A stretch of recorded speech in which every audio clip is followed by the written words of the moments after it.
Buenas tardes amigos, ¿cómo han estado? Espero que hayan estado bendecidos como lo hemos estado nosotros y aún mayormente bendiciones para todos. Estamos muy contentos porque nos han hecho varias preguntas y hemos visto que ha aumentado la audiencia, hemos visto que se está mejorando. Creo que tenemos aceptación y cada vez estamos más seguros de tener una aceptación, no tanto por nosotros, sino por llevar la palabra de Dios a todas las personas que estén interesadas en escuchar algo de la palabra de Dios. Que nosotros en nuestro corto conocimiento lo podemos manifestar. Mi amigo Orlando, buenas tardes. Buenas tardes, sí, como decía Jorge, pues me ha gustado que han hecho preguntas por YouTube y también de pronto gente en la calle que nos ha parado a hacernos algunas preguntas sobre la Biblia. Entonces aquí vamos a responder algunas de esas preguntas. Sí, tenemos acá un cuestionario de una serie de tres o cuatro preguntas compuestas que nos han enviado ustedes y eso nos tiene contentos porque de todas maneras ya estamos interactuando y es importante. La intención nuestra es interactuar. Aquí dice, el tema de la primera pregunta es Primera de Reyes 18, capítulo 18, versículos del 21 al 45 y capítulo 19. Eso está incluido en la historia de la que se basa la pregunta. La pregunta es la siguiente: ¿por qué Elías, el profeta de Dios, al derrotar los profetas de Baal y hacer que lloviera fuego del cielo, tuvo miedo cuando se dio cuenta que la reina Jezabel lo iba a matar?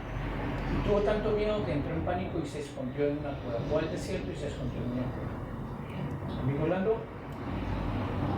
Bueno, esto la podemos dividir en tres partes, ¿no? La primera es porque Elías no consultó al Señor como lo había hecho anteriormente. El miedo que tuvo lo hizo que no consultara a Dios, sino que viera como las circunstancias. Entonces Elías no consultó a Dios y se dejó llevar del miedo. Eso fue lo primero que él hizo ahí, el primer como error que lo cometemos nosotros también. A veces el miedo se nos olvida lo que Dios ha hecho por nosotros anteriormente. Y entonces miramos solo como las circunstancias en ese momento. Sí, permitió que el temor le llenara su corazón y se dejó arrastrar por las consecuencias, por los efectos del mismo miedo, huyendo. Ajá. Entonces, la segunda parte sería... La segunda parte sería que se olvidó de la fe, no tuvo fe en ese momento. Elías no tuvo la fe que había tenido anteriormente y se llevó de esas, como decía anteriormente, las circunstancias. Que la circunstancia era que la reina lo iba a matar. Y él viendo que Dios había hecho cosas grandes con él y él con su palabra había hecho cosas grandes, se dejó llevar de eso, de esas circunstancias que estaba viendo que era la muerte. Sí, nosotros tenemos que en esta enseñanza darnos cuenta de algo. Las circunstancias, preséntense como se presenten, debemos siempre estar aferrados a las manos de Dios, a las manos de Cristo. Nosotros, nuestra vista tiene que estar puesta en Cristo. Cuando se habla de que debemos tener una fe innegable, es decir, debemos que tener una confianza absoluta en que Dios nos provee, nos protege, nos sana. Dios es el todo para nosotros. Que a veces tuvimos consecuencias de actos que nosotros no recordamos, que no hemos hecho o que arrastramos. Entonces tenemos que sufrir ciertos efectos que son incuestionables, pero la que nos salva y que nos saca, la fe en Dios, es lo primero. Ahora, La tercera, Elías se fue al desierto. Se fue al desierto. ¿Qué significa el desierto?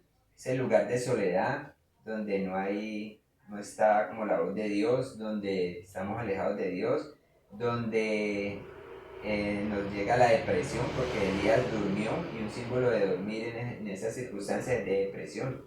Uno tiene depresión, duerme para olvidarse de todo, y él quería morirse porque le pidió a Dios que se lo llevara.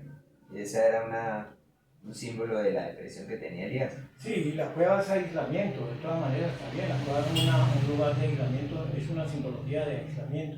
Él se estaba aislando y pues, la prueba está de que él estaba solo. Bueno, Y entonces, después el Espíritu Santo, cuando llegó en un viento, en un susurro apacible, fue que le dio como esa esperanza a Elías y pudo salir de la cueva. Y cuando él salió de la cueva, que lo que vimos ahora representaba pues la soledad, todo lo malo, él salió y Dios lo restauró solo cuando él salió de la cueva.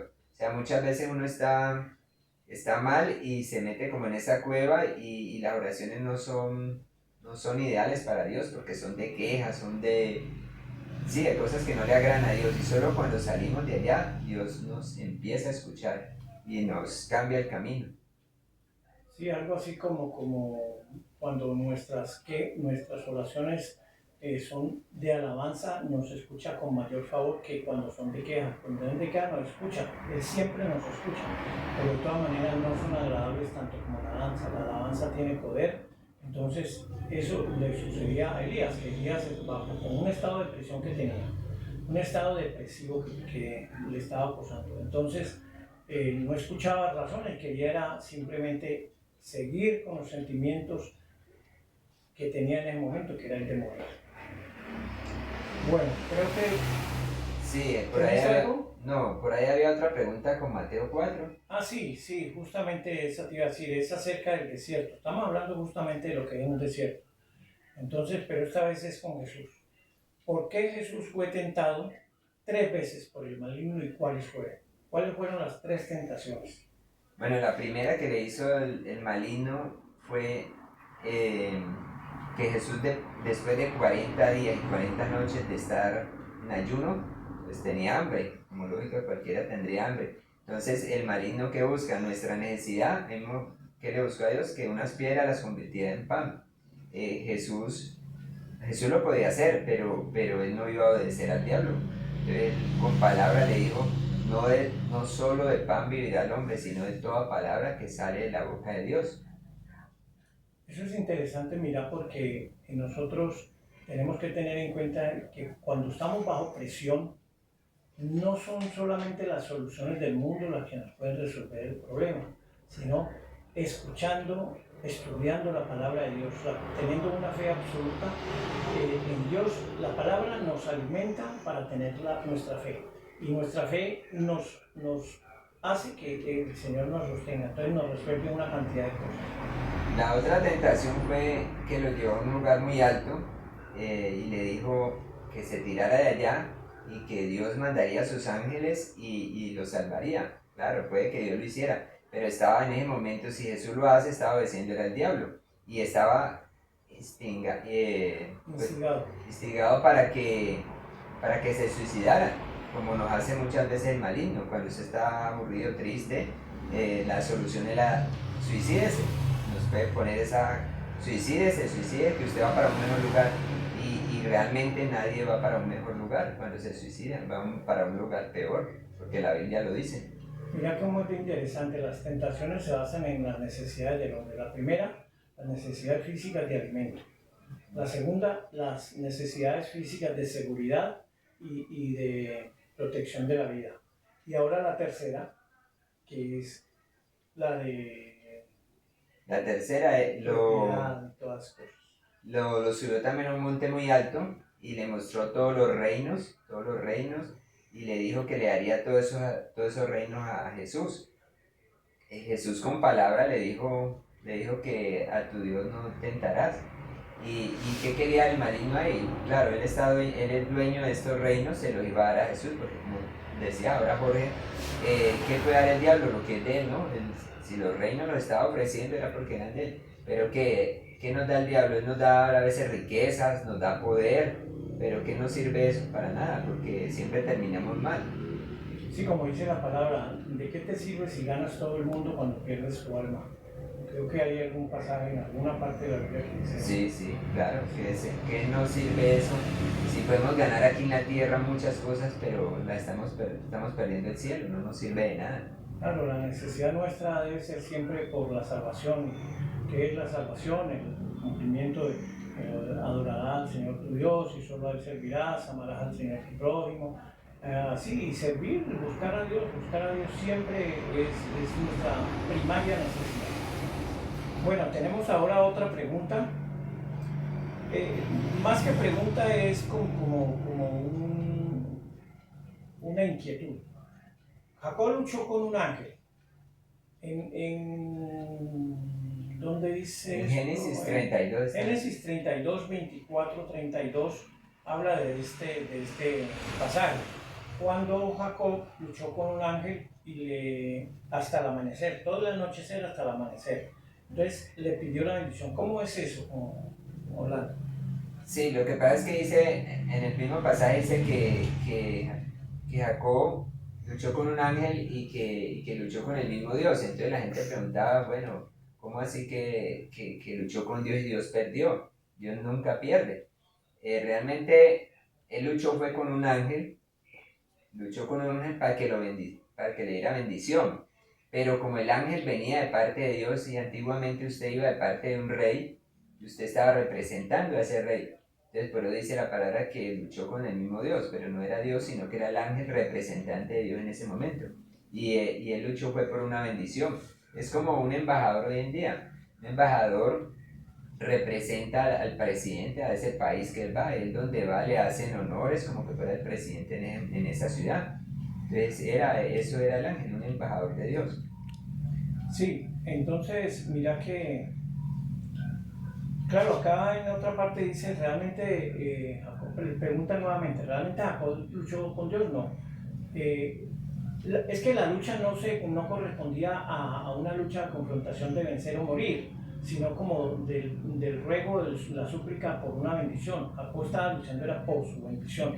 Él sabía que era muy importante que Dios lo bendijera.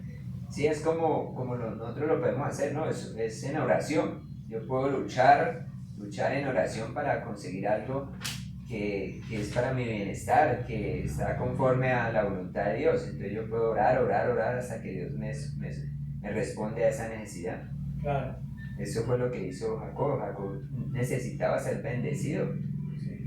Bueno amigos, creo que hasta ahí es el programa de preguntas que tenemos nosotros. De a poco las vamos extendiendo, de a poco las vamos contestando de pronto con mejor largura, de pronto con mejor sustentación. Y pues, pero sigan haciéndonos preguntas, por favor, denle me gusta, compartan el video y suscríbase. Amigo Orlando, ¿tenés alguna inquietud o alguna pregunta, alguna sugerencia para las personas y para nosotros mismos? No, nomás a la gente que sí se suscriba, que comparta el video, que deje algún comentario, que una pregunta, que diga me gusta para crecer, porque yo sé que muchas de esas cosas les sirven a muchas personas que tienen inquietudes sobre la palabra, sobre la vida, y eso es lo que estamos tratando de hacer, ayudar a personas para que entiendan muchas cosas que ellos tienen hace tiempo, preguntas. Sí. Bueno amigos, Dios los bendiga y los guarde grandemente. Hasta una próxima ocasión. Buenas tardes.